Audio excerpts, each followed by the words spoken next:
Question संख्या 1। आवाज थोड़ा बड़ा ठीक कीजिए। हाँ, आवाज थोड़ा ठीक कीजिए। ठीक है।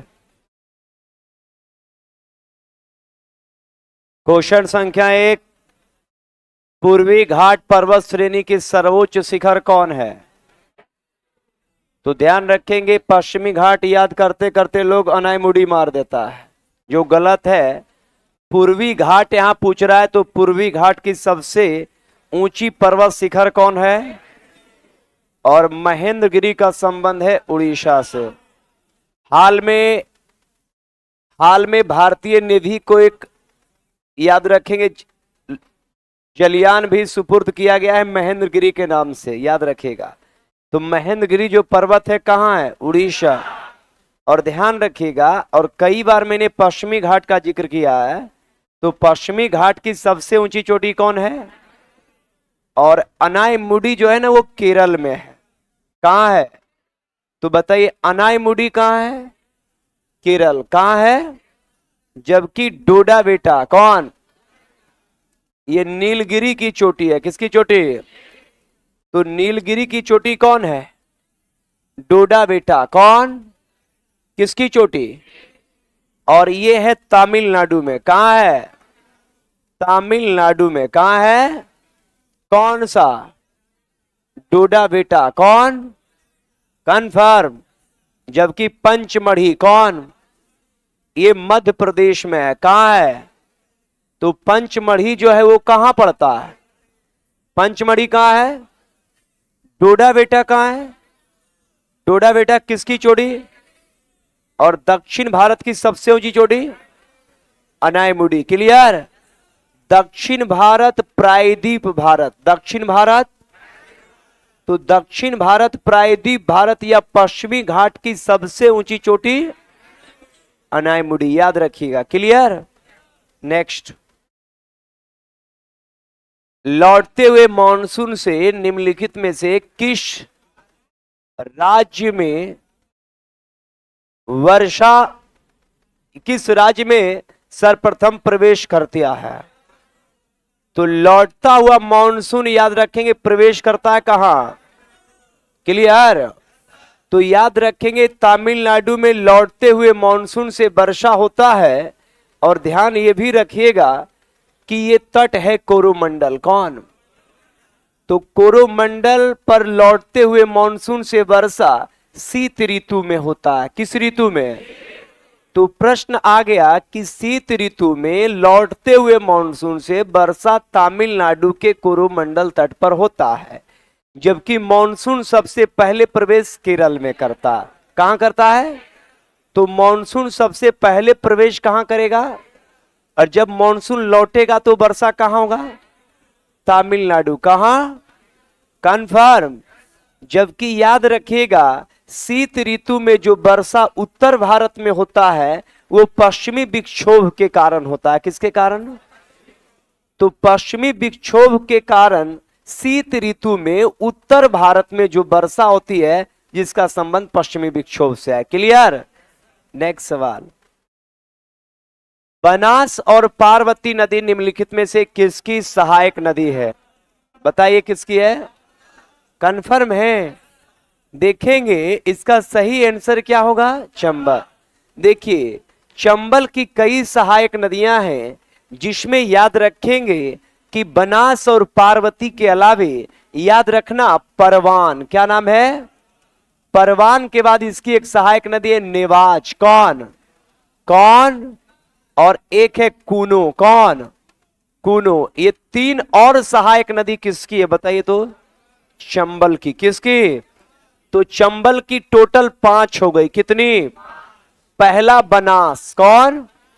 पार्वती, परवान, नेवाज, कूनो। ये सारी नदियां मध्य प्रदेश में बहती है। कहां बहती है? जबकि बनास याद रखना, बनास आती है आरावली से। कहां से? आरावली पर्वत से एक नदी आती है बनास। कौन?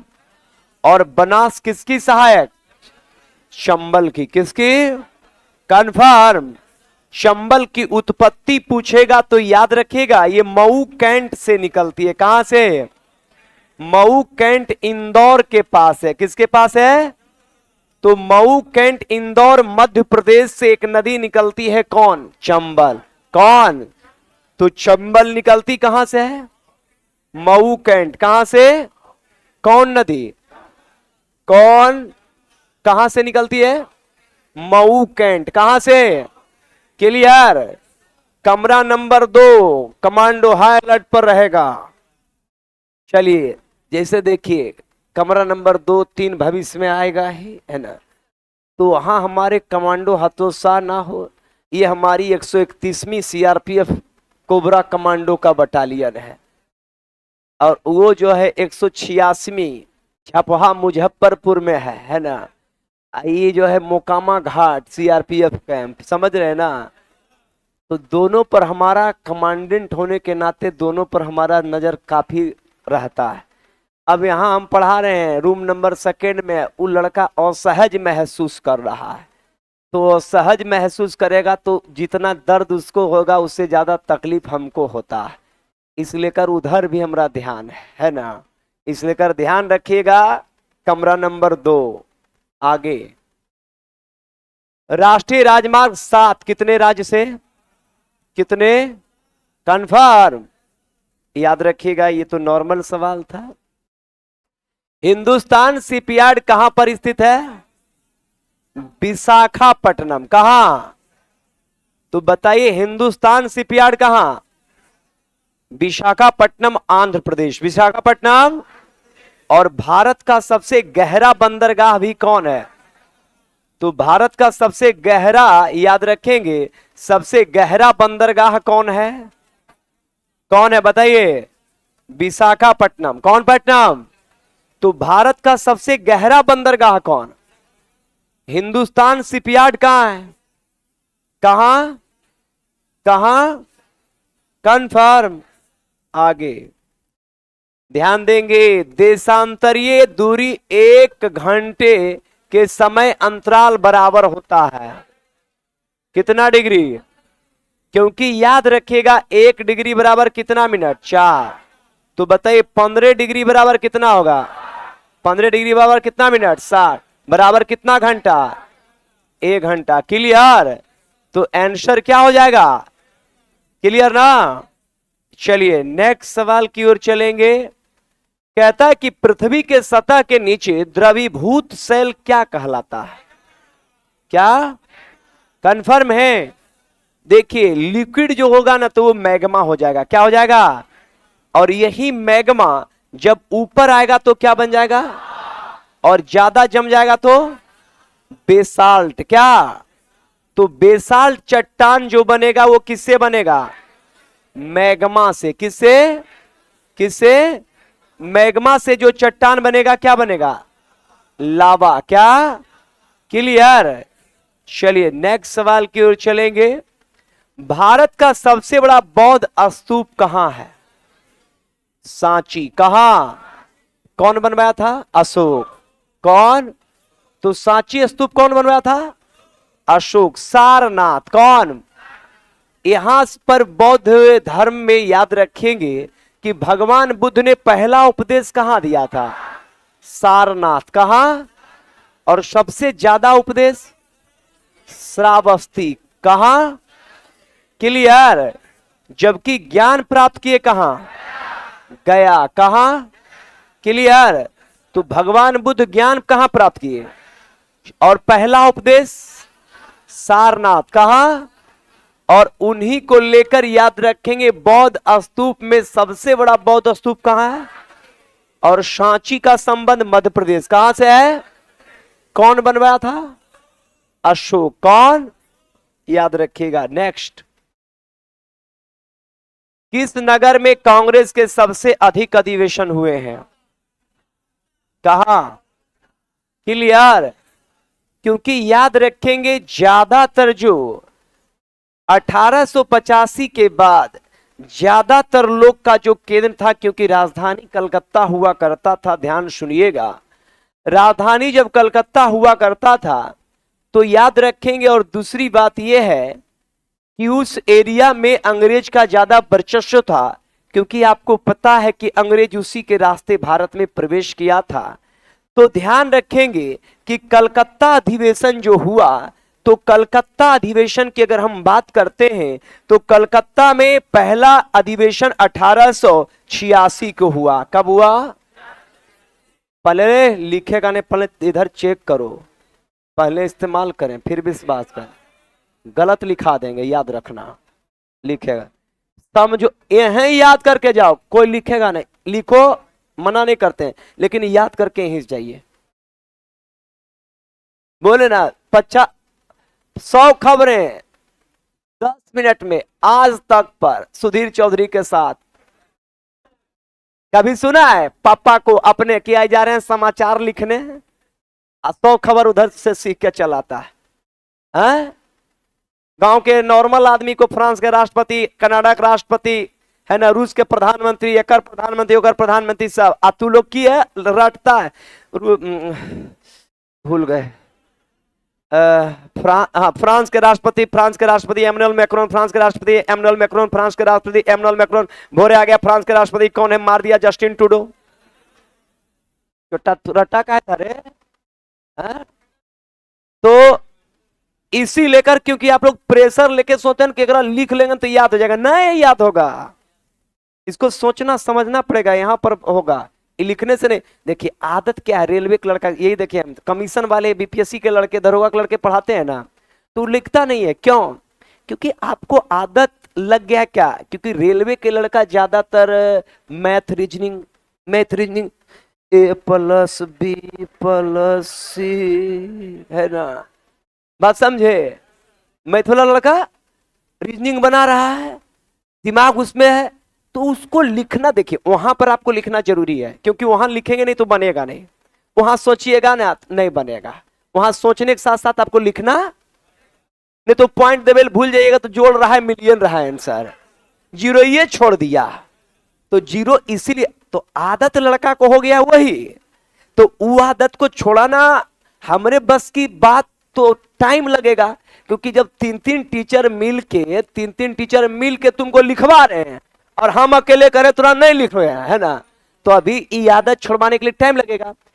जनरल कॉम्पिटिशन में जीएस क्या है? जीएस इतिहास, जो भूगोल, करंट अफेयर्स, ये क्या है?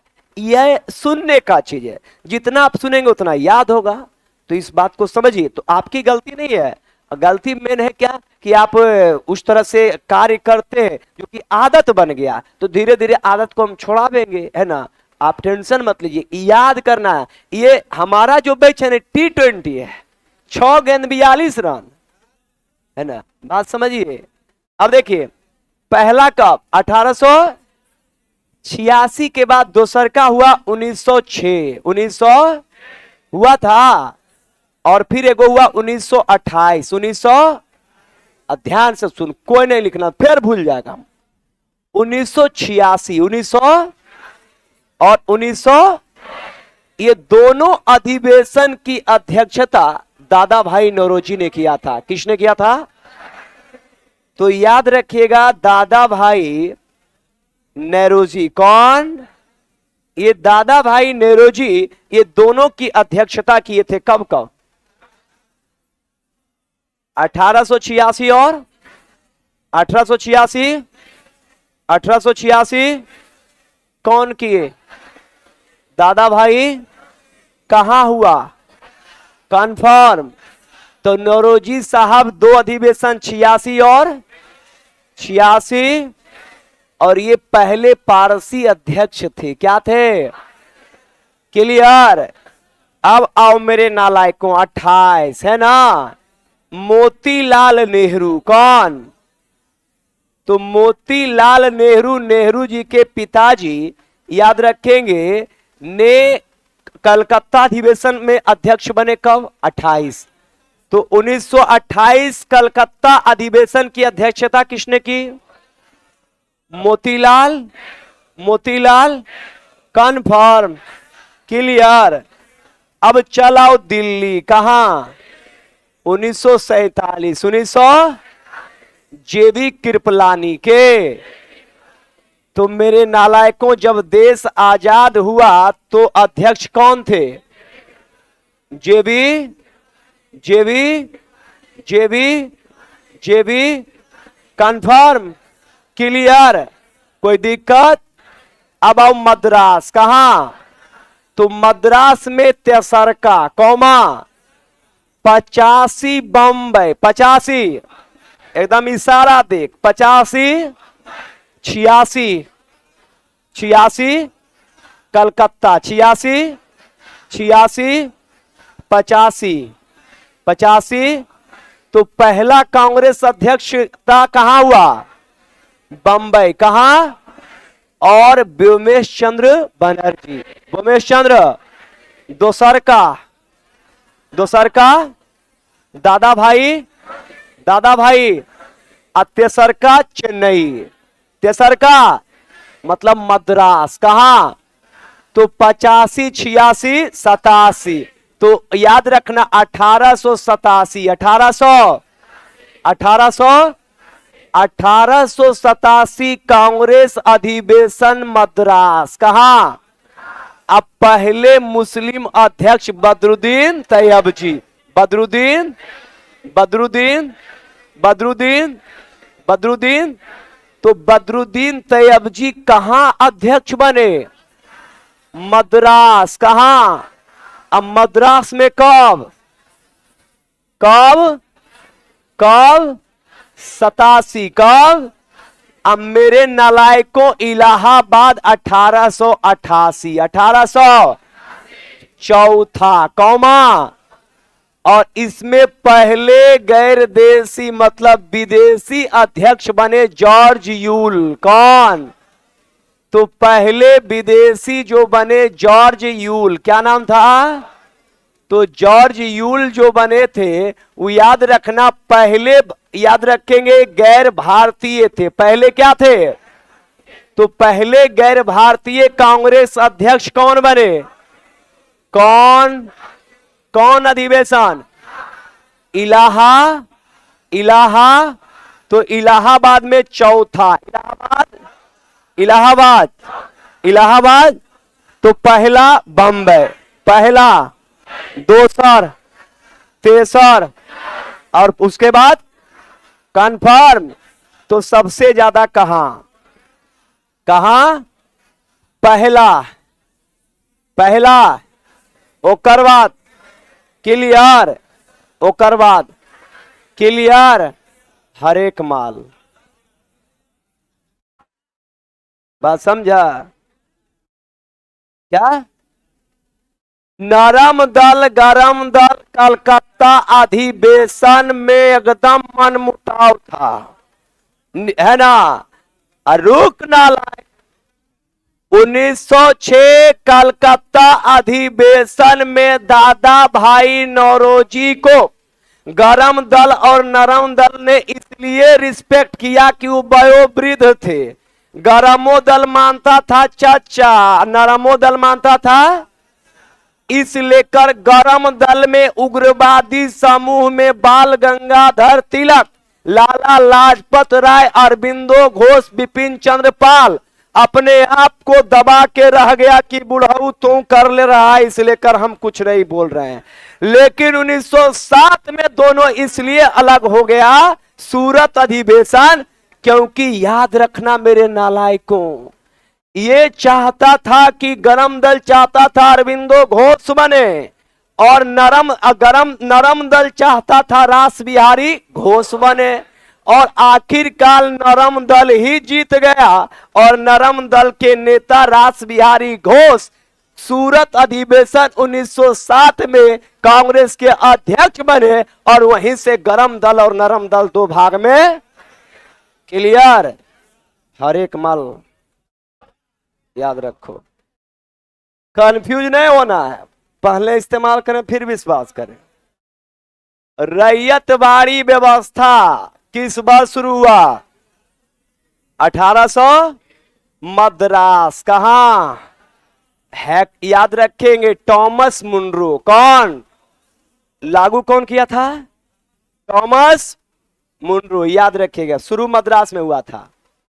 चलिए, भारत के लिए स्कॉर्पियन पनडुब्बियों का निर्माता कहां होता है? तो याद रखेंगे फ्रांस। कहां?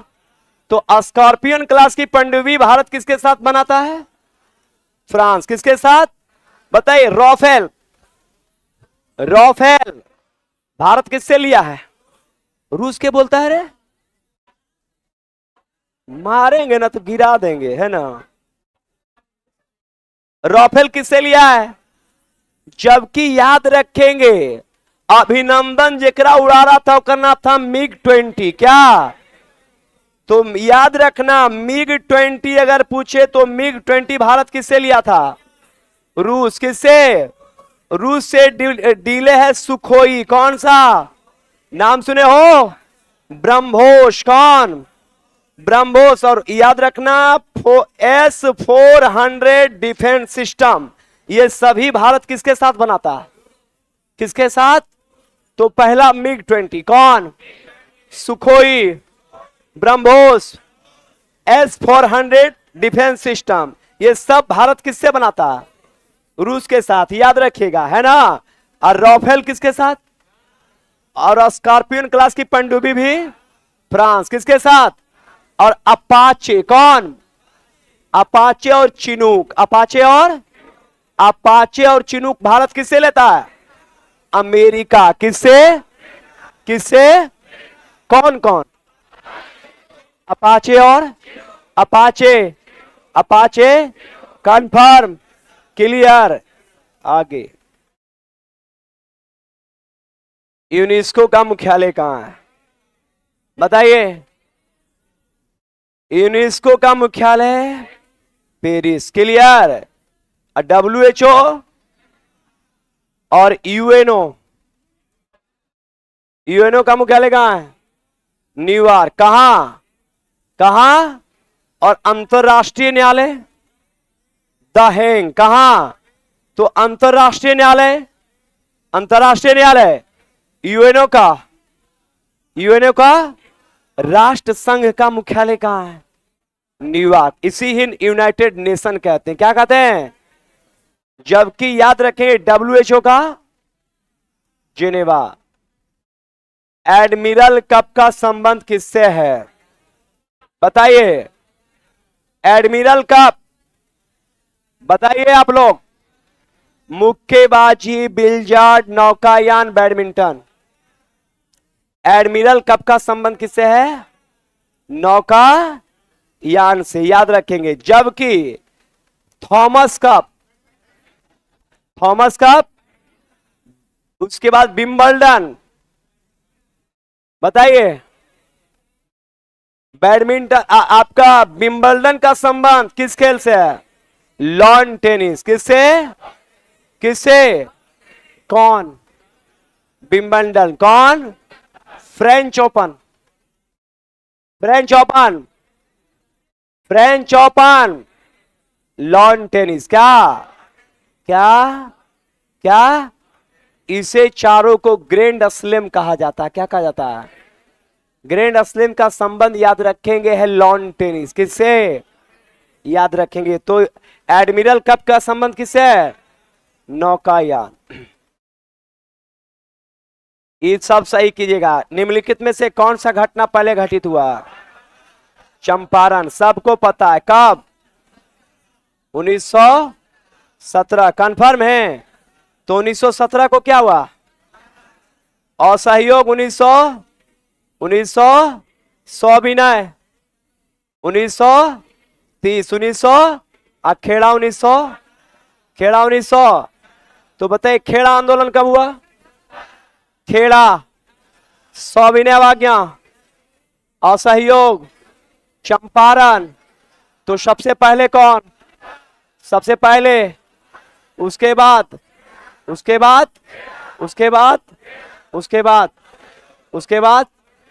तो सबसे पहले कौन? चंपारण। क्लियर। इसको बीपीएससी कभी कभी क्रम में पूछ लेगा, ध्यान रखें। इसका कोई सवाल बताइए तो आप लोग। ए नंबर पर कितने लोग जाएंगे बताइए? रुकना यार, सब बतमुंद है। देखिए, सही बात है। देखिए क्वेश्चन का भाव समझिए क्या कह रहा है। मैकाले को शिक्षा पद्धति के अलावे इसका निर्माता भी मैकाले से संबंध है, लेकिन इसमें एक भाव छुपा हुआ है कि भारतीय दंड संहिता जो आईपीसी कोड है ना, बात समझ गए ना, जिससे पूरा क्रिमिनल जो धारा जोड़ा जाता है, आपको क्या क्या आप किए हैं उसका धारा, कहता 1960 में के शासन में तैयार किया गया। तैयार कौन नहीं किया ये नहीं, किसके शासन में। तो ध्यान रखिएगा कि 1960 का जब ड्यूरेशन 1860 का जब आएगा तो उसमें कौन हो जाएगा, क्योंकि केनिन का जो कार्यकाल था याद रखेंगे लगभग 57 से 62, 57 से, क्योंकि याद रखेंगे आप लोग कि 1857 में 1857 क्रांति के समय भी कौन लड़ा था, कौन, क्लियर। लेकिन याद रखिएगा कि जो ये इंडियन पेनल कोड आया ये लगभग 60 में इसलिए आया क्योंकि 1857 में जनता उग्र हो गया था, इस लेकर एक कानून के दायरे बनाना चाह रही थी रानी विक्टोरिया, क्योंकि 1857 के बाद भारत में जो सत्ता रहा वो ईस्ट इंडिया कंपनी का क्या हो गया, समाप्त, और सत्ता किसके हाथ में आ गया, सीधे अंग्रेज के शासक विक्टोरिया के पास चला गया। तो उसी समय 57 में ही 1857 के बाद भारत में गवर्नर जनरल का पद समाप्त कर दिया गया और वायसराय, तो पहला वायसराय कौन था, और इसी के शासन काल में लॉर्ड केनिन के शासन काल में ही आईपीसी याद रखेंगे क्या हुआ, तैयार किया गया था। तो शासन शब्द जोड़कर आपको कंफ्यूज करेगा, कौन तैयार किया, तो उसमें आपको हो जाएगा जॉर्ज मैकाले जो उसको तैयार किया था, लिखा था, लेकिन याद रखेंगे किसके शासन काल में, तो वो कौन होगा, लॉर्ड केनिन। कब तैयार किया था, 1800, क्लियर। नेक्स्ट, भारत में उच्च न्यायालय की कुल संख्या कितनी है, कितनी, कंफर्म है, क्लियर, कितने, 25, कंफर्म। चलिए नेक्स्ट, किस देश में यूरेनियम का ज्यादा सार्वजनिक भंडार है, बताइए। ऑस्ट्रेलिया पर कितने लोग हैं, हाथ उठाइए, इतने लोग ऑस्ट्रेलिया जाएंगे। चलिए इसका सही आंसर है कजाकिस्तान। कौन है, कजाकिस्तान। किसका, यूरेनियम, किसका, तो यूरेनियम का सर्वाधिक भंडार कहां है, कजाकिस्तान। कहां, कजाकिस्तान के बाद कनाडा, कौन, ऑस्ट्रेलिया, कौन, ये तीन बड़े याद रखेंगे भंडारण और उत्पादन किसके हैं, यूरेनियम, किसके। यूरेनियम एक ऐसा पदार्थ है जिससे बड़े पैमाने पर ऊर्जा भी मिलता है, क्या मिलता है, और परमाणु बम क्या बनता है। और भारत में एकमात्र याद रखेंगे जादू गोला, कौन, किसके लिए प्रसिद्ध है, यूरेनियम के लिए, किसके लिए, कौन, कौन, तो जादू गोला किसके लिए प्रसिद्ध है, किसके लिए, कौन, कौन, किस राज्य में, किस राज्य में, और सबसे ज्यादा यूरेनियम कौन देश, कजाकिस्तान, कौन, कंफर्म। याद रखिएगा लड़की चश्मा झुकना नहीं है, ये ध्यान रखिएगा। हाँ, इन्हें की फ्री कथा हो रहा है 11 रुपया में, तो स्वर्ग नहीं मिलेगा, ये बात सोच है ना। ये पंडित 251 रुपया दक्षिणा लेंगे है ना, उन्हीं के कथा पर जो है स्वर्ग मिलेगा। ऐसा होता है कि 11 रुपया में स्वर्ग मिलता है, अब फ्रीयो करा देंगे तब वो स्वर्ग मिलेगा, वैकुंठ धाम है ना। इसलिए का ये सब जो हमारे जजमान है 101 रुपया वाला, एकरो मोक्ष हम देंगे, नौकरी लगेगा तो मोक्ष न होगा, और आप लोग भी मोक्ष हैं, है ना, आप लोग को भी मोक्ष मुक्ति मिलेगा। लेकिन ये सोच के अगर पूजा कीजिएगा कि फ्री कथा है, केवल चद्दर ओढ़ ले और उठ के प्रसाद खा लेना है। गांव में देखे ना, जो कथा सुनने जाता है तो उसमें 10% कथा सुनता है, 90% सूत के प्रसाद के इंतजार में रहता है। अपनो 12 गिलास पीता है, आप बीवी ले लोटा में ले जाता है ना। कहता गिलास भर दो, कहा नहीं भरेगा तो गुस्सा, बहुत गुस्साती है ना। ये बात समझिएगा, इन्हें सोचिएगा फ्री फायर मास्टरबा जो है ना, गड़बड़। मोक्ष मिलेगा, मुक्ति, लेकिन सबसे पहले तो मुक्ति आप लोग को ही मिलेगा, दक्षिणा जो कलर से देगा उसको मिलेगा। चलिए नेक्स्ट सवाल, नागरहोल कौन, नागरहोल राष्ट्रीय उद्यान कहाँ है? क्लियर? ये पूछेगा बिहार पुलिस में, वह भी लिखेंगे, याद रखना। ये बिहार पुलिस में पूछेगा वह लिखेंगे। नागरहोल के बाद बांदीपुर, कौन, बांदीपुर कहाँ है बताओ, कहाँ? और फिर है रंगनाथिट्टू, कौन, रंगनाथिट्टू, याद रखना। ये रंगनाथिट्टू कहां पड़ता है? कर्नाटक। और एक है बनरघट्टा, बनरघट्टा। तो बांदीपुर, रंगनाथिट्टू, बनरघट्टा कहां पड़ता है? कहां? कर्नाटक। तमिलनाडु में एक याद रखिएगा, अगस्त मलाई, अगस्त मलाई, अगस्त मलाई कहां? तमिलनाडु। कहां? अब याद रखिएगा। चलिए आंध्र प्रदेश में श्रीशैलम, श्रीशैलम, श्रीशैलम कहां? आंध्र प्रदेश। श्रीशैलम कहां? याद रखिएगा। ऑस्ट्रेलियन ओपन 2022 महिला एकल खिताब किस खिलाड़ी ने जीता है? बताइए।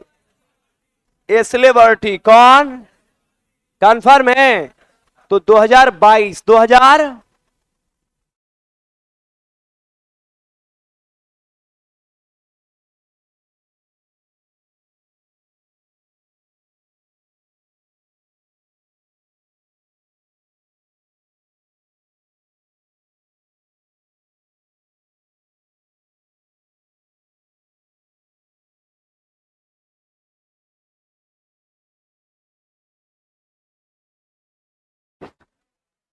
बर्टी। क्लियर?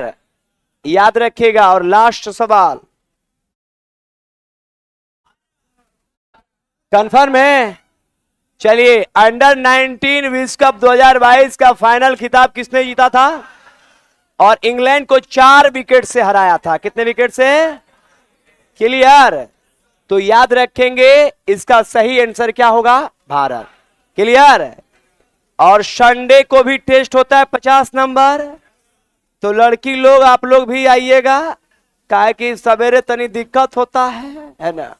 इसलिए संडे संडे 6:30 से 7 के बीच में भी शुरू होता है जीके का टेस्ट, याद रखिएगा।